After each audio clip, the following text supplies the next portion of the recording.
Any health-related information on the following show provides general information only. Content presented on any show by any host or guest should not be substituted for a doctor's advice. Always consult your physician before beginning any new diet, exercise, or treatment program. Your metabolism slowed down, you know it's your thyroid, and so you start fasting. Is that good or bad? We will dive in. Welcome to Accelerated Health with Sara Banta, where I cut through the noise, fast track your journey to better health. I'm the CEO and founder of Accelerated Health Products and certified by the National Association of Nutritional Professionals. And I'm here to share the latest on supplements, wellness hacks, and natural health solutions that work and don't, from boosting energy to detoxing to balancing hormones and everything in between. So let's dive in.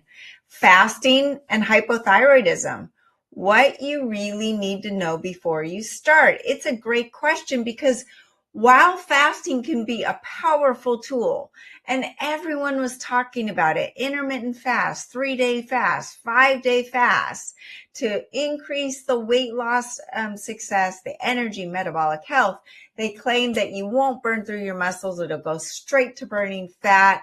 And if you've got Hashimoto's or autoimmune thyroid issues tied to inflammation, it can get complicated, right? But fasting is supposed to reduce inflammation. So we're going to break all of this down and what happens to your thyroid during fasting, when it can help, when it can't, when to listen to your body. Well, your thyroid isn't just about metabolism.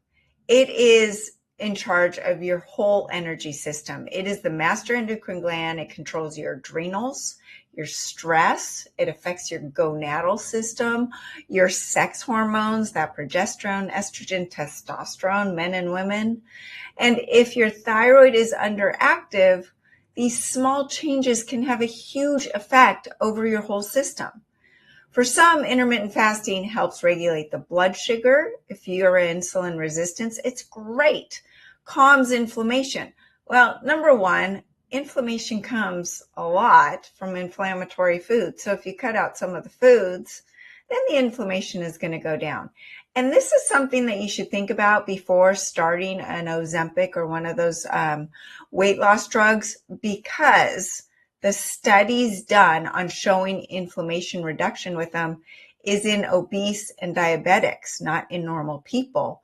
And those people are cutting down on their intake of inflammatory foods.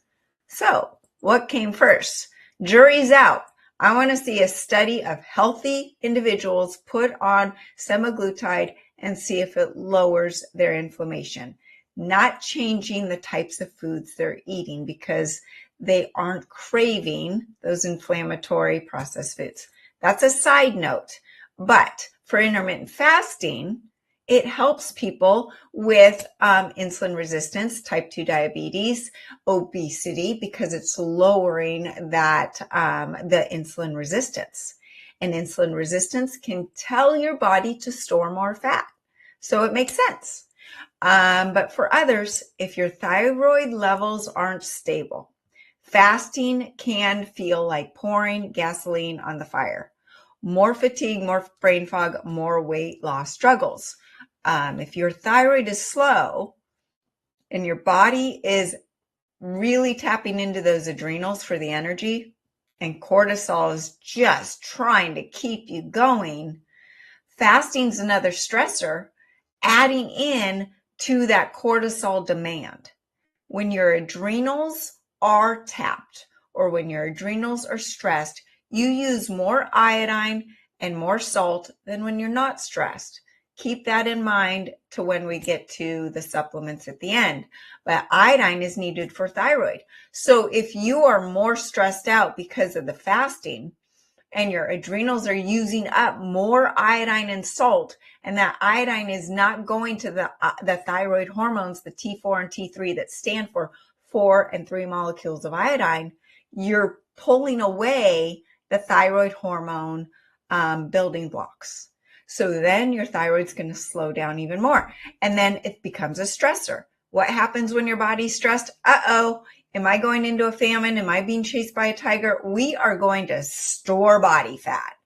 I don't care how many calories you put in me. I'm going to take every single one of those calories and put it in a fat cell for later use. And not only that, I'm going to build it around my gut, that central abdominal fat, which protects you. It protects all of those expensive organs, not your arms or your legs, but the gut, the liver, the kidneys, the intestines, because that is what you need to protect for survival. Your body is smart. So this is where you really have to know your own body, and you've got to listen to your own body. If you are in a huge stressful state, going through a divorce, having a loss of a family member, financial stressors, fasting might just be that tipping point that makes things worse.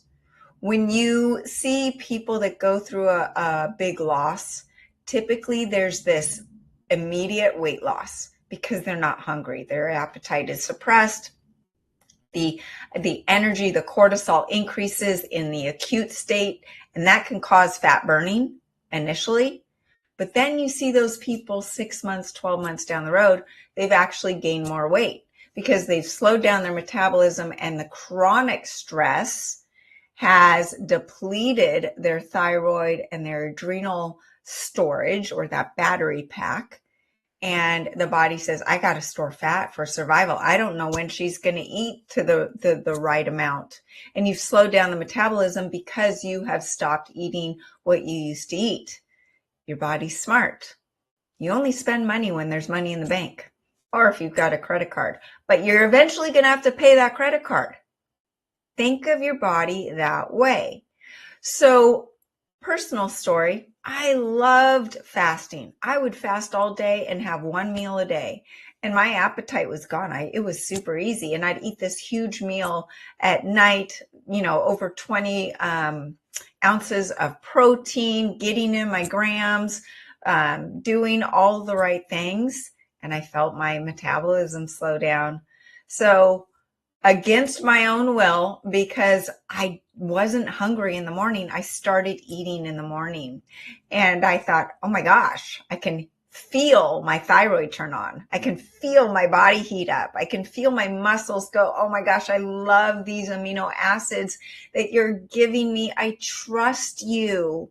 You're going to feed me all day. And my metabolism went up. And then I had to eat even more. I eat more today than I've ever eaten before, and I'm feeling more energetic. I feel more in control. I feel like my body trusts me. So, not to say that fasting is bad for everybody, but these are things that you need to think about as you partake in a shorter fast, a longer fast, too much fasting. And a lot of people out there who were big proponents of these long fasts period are now retracting what they said. Same people that said, oh, carbs are horrible for you, are now incorporating some carbs into your diet. We never needed any of this discussion during our grandparents' ages. Why? There were no processed foods and no toxins. The food supply has been hijacked, and our bodies have been hijacked, and we don't even know what real food is anymore. So we're just trying to find a secret way to get that weight loss, the reduction of inflammation, the increase in energy, and getting our hormones back on point.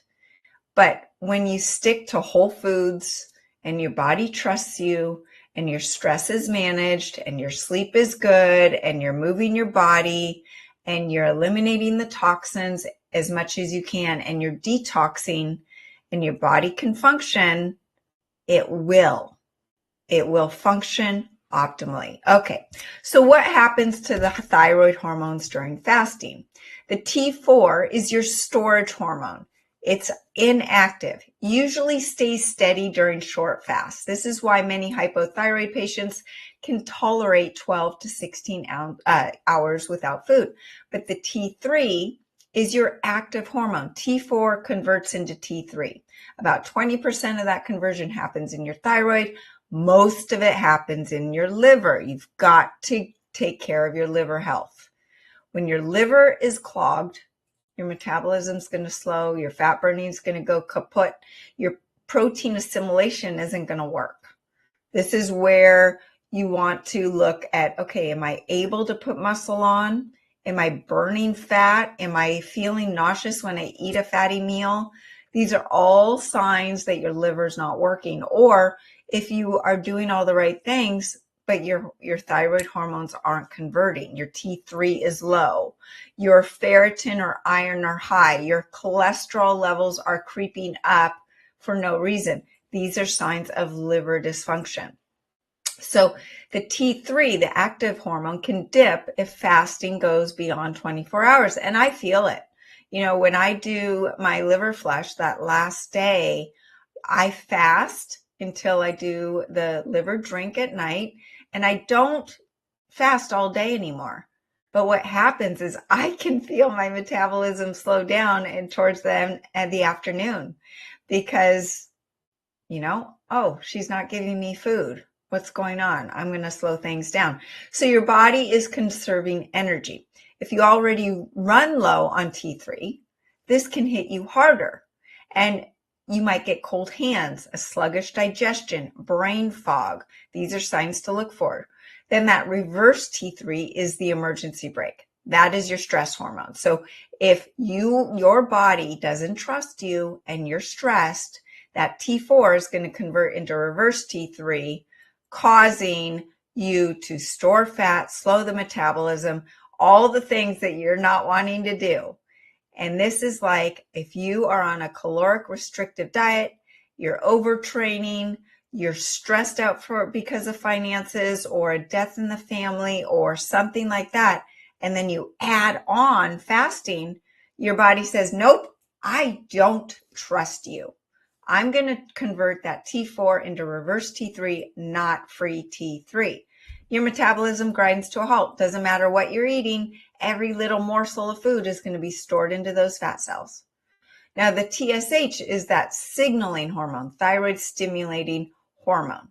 And it can go either way depending on your stress level and overall health. That's why you need a full panel.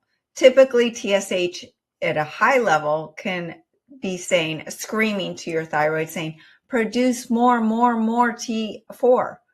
I don't feel it. But this is something that no one talks about. Your blood test does not tell the whole story. You might have the same blood test as me, and I'm feeling great, and you feel horrible. That means that my cells are more sensitive to the thyroid hormones than yours. Your cells are resistant to those thyroid hormone signals, just like they're insulin resistant or leptin resistant. You need to look at the cellular level, this danger response at that cellular level, and that does not show up on a blood test. And it's so frustrating because most doctors don't even look at the full blood panel, let alone look beyond the blood panel. They're not looking at the cell danger response. They're not looking at your symptoms. I had a blood test where one doctor said, you're hypo. The other doctor said, you're hyper. How can two practitioners from the same blood test come to different conclusions? What can I tell you? I can tell you I was hyper because my body was in an acute stress state from a viral and parasitic infection, and it was burning from the inside out. So that's where you look at yourself and your symptoms and how you feel. So what are the benefits of intermittent fasting? Yes, weight management. It retrains your metabolism to burn more fat efficiently, even when your thyroid is sluggish. It improves that insulin sensitivity, and most people are insulin resistant, and most insulin resistance leads to a sluggish metabolism and slow thyroid. So they go hand in hand. So when you lower insulin resistance, you may help your thyroid and your metabolism. Your cells respond to insulin more effectively, helping you stabilize your blood sugar and avoid energy crashes. Inflammation comes down. So this is huge for people with Hashimoto's, since inflammation drives that autoimmune attack on your thyroid. And then the cellular renewal, the autophagy. So this is what one of the biggest things for fasting is your cells kill off the bad ones and regenerate new good ones. Now, typically you have to fast for longer periods of time to get to that state, and no practitioner has a test for testing what level of autophagy you're getting into. So if they're claiming they do, don't trust them.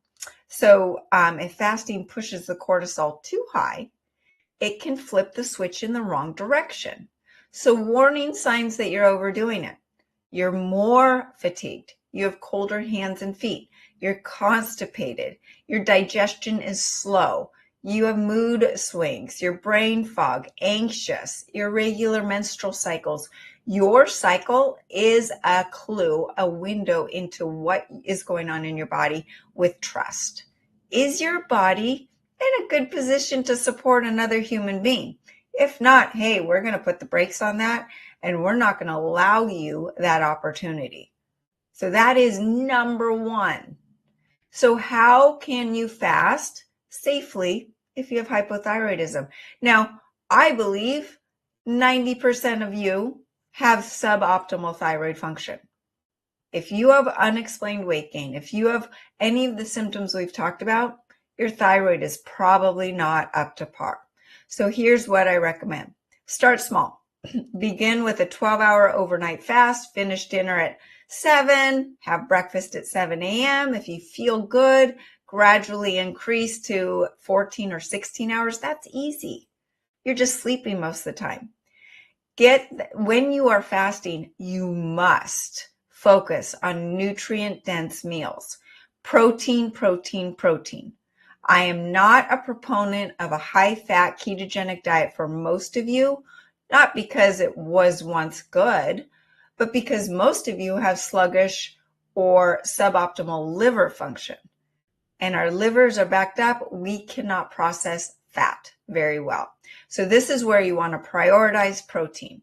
Wild animal protein's the best. It's the most nutrient dense, easiest to digest, and doesn't have those amyloid proteins that cause leaky gut, trigger more inflammation in the body. These amyloid proteins are found in chicken, pork, conventionally raised beef, and the spike protein from the pandemic have made things a lot worse and made these amyloids much more damaging to the body. I used to eat chicken all the time. I used to eat pork and beef. I don't touch this stuff anymore. I love my protein, but if the option is vegan or chicken, I will be vegan that meal. So you want to load your eating window with the wild animal protein and if you are on a caloric restrictive diet, I actually recommend hitting more than 1 gram per pound of body weight in protein. So that is the baseline. But when you are lowering your calories, it's more important to actually increase that protein amount to sustain the muscle, make sure you're not breaking down your good, healthy tissues. And this is why when you go on one of the weight loss drugs and you just don't eat very much, but you don't prioritize protein, that's when you lose muscle and fat at the same time. Collagen, the face starts getting creepy and old. And that's where if you're going to do those drugs, you need to prioritize protein and lift heavy weights. So you've got to focus on your protein. And then you want to align your body clock. So eat during the daylight, finish a dinner early. This improves sleep, balances your cortisol. Watch your blood sugar. If you feel shaky, irritable, or dizzy, you want to get stabilized first. So if you have high insulin resistance, you're not going to be able to go straight into a long fasting because you're going to have big dips and you're not going to feel good at all. This is where salt comes in. That helps stabilize blood sugar. Also helps hydrate the cells intracellularly, the accelerated ancient salt. I keep mine in a little jar like this, and I keep it with me in my purse. And I'll just put a little bit on my tongue if I feel dizzy, lightheaded, or I'm going to do my workout and I don't have enough electrolytes. That is a game changer. So that is something to watch for, the blood sugar too. And you want to time your thyroid supplements so that you take them on an empty stomach 30 to 60 minutes away from food. So fasting can make it a lot easier when you need to take supplements without food, right? So what supplements can help you and get you out of this stress response? Because the whole trick is to be able to fast, but not tell your body you're stressed out, right? We want the detoxification, the metabolic healing, the fat loss, all from this fasting. And you want to focus on that nutrient dense basis of a diet, but you've got to be strategic with your supplements. And number one is acceleridine iodine. Why? Because the iodine is that 4 and 3 molecules of iodine in the T4 and T3. But not only that, iodine supports that cell membrane, the brain of the cells that allow toxins out and nutrients in. Our fat cells are storage units for all of these microplastics, endocrine disruptors, the heavy metals, the halogens. If our cells don't feel safe to release these toxins, we're going to hold on to those filled fat cells. We're not going to let go of anything. So our bodies have to feel safe to release the toxins, and that is with the cell membrane. And that is made up of iodine and fat. I like using phosphatidylcholine to pair with the acceleridine iodine to support that cell membrane. You also need iodine inside the cell for that increased ATP in the mitochondria. What does that mean? That's your energy, not the monster drink or the coffee. It's the ATP inside your cells. And you also need iodine to support the T3 and T4 synthesis, especially important during the fasting when hormone regulation becomes more sensitive. It detoxes and displaces the toxic halogens like fluoride, bromine, chlorine from the receptor sites, freeing the space for the iodine. So 96% of you are iodine deficient. When your cells don't have the iodine in those parking spots are going to get filled with the chlorine from your water, the fluoride from your water, the fluorochemicals from the PFAs, and all of the plastics and toxins that are fluoride-based. They fit right into those iodine receptors, right? Most women with breast cancer are full of bromide and iodine deficient. So iodine also enhances the detox pathways, stimulates the liver enzyme activity, improving oxidative stress response. And it's also antiviral, antibacterial, antifungal, all the things. Did you know your thyroid's going to slow down and your metabolism is going to slow down if you're fighting a virus or a pathogen? So that's where iodine comes in on so many levels. So it's not just for your thyroid and the T4 and T3, so many other things. It is the number one thing for fasting. It helps with the fat burning, increases fat oxidation, and gives you the energy so that your body says, hey, I don't need to eat right now. I'm good. And then pairing with that is accelerated thyroid. These two together have gotten a lot of people off of their medication, of course, with the guidance of their doctor. But accelerated thyroid is 3 in 1. It is thyroid, adrenal, and immune support, and it combines grass-fed, freeze-dried thyroid glandular from New Zealand, the best source in the world, providing the bioidentical hormones, glandular peptides, immune-boosting factors that nourish and support the thyroid. And then it has other cofactors to help restore thyroid health. Of course, like all of the accelerated products, it's enhanced with scalar frequencies that are designed to support restoring your thyroid back to normal health and your parathyroid. Your parathyroid and your thyroid work together. You've got to address both, and no one talks about the parathyroid, right? Okay, so then this is the key. Accelerated fast. I don't ever go without this supplement. Whether I'm fasting 1 hour or 7, I will never go without accelerated fast. It gives me a great boost in the morning before my workout. It helps stabilize my blood sugar and give me great ketones for my workout and my energy. I am not hungry. It has ingredients to spark that fire in your liver to be able to convert more fat into ketones. It gives you some ketones. It helps with the trace minerals that you need for your thyroid function. It has mucil in it, which is an Ayurvedic herb that promotes fat burning and metabolism, supports detoxification, and helps with thyroid activity. It also acts as a mild diuretic to help with the water retention, which you probably suffer from if you have hypothyroidism. Trikatu enhances digestive function, improving that nutrient absorption.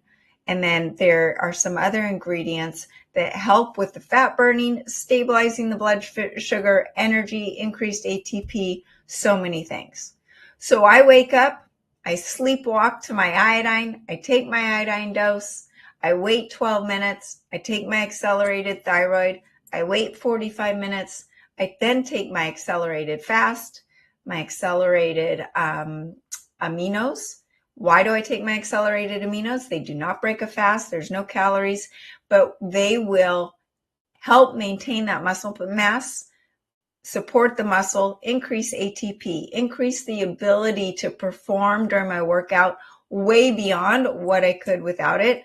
I forgot it on a weekend away this last weekend. I'm like, God, why am I so tired during my workout compared to normal? I had forgotten my accelerated aminos. They go so well together, and you can actually take the accelerated liver care at the same time. And that way you're supporting your detoxification and rebuilding of your liver. Most of you are suffering from fatty liver disease, which will only make your thyroid function worse and your weight gain more prominent and your ability to burn fat worse. So you want to address the accelerated or the liver, and you can take all three of those together. It's fantastic. Now, the other thing I mentioned was during your fasting period, you can use minerals and salt, and you need it because your cells need to be hydrated. Energy comes from hydration, not necessarily food. You can't live for very long without water and minerals. You can live a lot longer without food. And accelerated ancient salt is a unique blend. No microplastics, no bird droppings, no nothing, hand mined, over 60 naturally occurring minerals, not just sodium. And it's enhanced with scalar frequencies for better absorption, intracellular hydration, and helps with your digestion. So I love using the accelerated ancient salt throughout the day when I'm fasting. And then what I do is I will eat when I'm hungry. And I usually break my fast with some wild animal protein, maybe some vegetables with it. And I feel amazing. I make sure I'm hydrated. You want to make sure that you are not overstressed. This is the killer, because if you're overstressed, fasting is just another stressor. So talk to your doctor about your blood test, get a full thyroid panel, get your cortisol tested, get your cholesterol tested, your ferritin, your liver enzymes. These are the most important. But then also listen to your body. Your blood test does not tell you the whole story, and you are your best doctor. So when you do the thyroid blood panel, TSH, free T4, T4 total, free T3, reverse T3, thyroid antibodies for sure. Liver enzymes, cortisol, sex hormones, fasting glucose, A1C, those are really important. Okay, so listen to yourself. Think through what supplements you're taking. Think through what you're putting in your mouth. And really, it is about eating real foods. I don't care if you're eating carbs or fats. Whole foods, the fruits and the vegetables, and even some of the grains from the Accelerated Food Guide, but stay away from the ones that are oxalate, sulfur, lectin, or mold. And pair that with that wild animal protein. You will feel so much better, and your thyroid and your body will love you. Thanks for tuning in today with me at Accelerated Health with Sara Banta. I hope you got some tools and inspiration to take the next step on your journey in better health. Head to SaraBantaHealth.com for my articles. Join the free group coaching. I'm sure your mind has some questions after today. The free group coachings on Telegram. You can find the link on my website. You can find the supplements we talked about at acceleratedhealthproducts.com using coupon podcast10 for 10% off your first order. Share this with a friend, maybe a friend that's trying to fast for 3 days and not getting anywhere. Or maybe your friend who thinks her thyroid's normal, but she has these symptoms. She needs to hear it. You can find me on over 100 different podcast platforms: Spotify, Apple, YouTube, E360, iHeartRadio, Amazon, Roku, and so many more. And remember, I'm live every Monday, Wednesday, and Friday. So join me next time for more ways to unlock your health potential.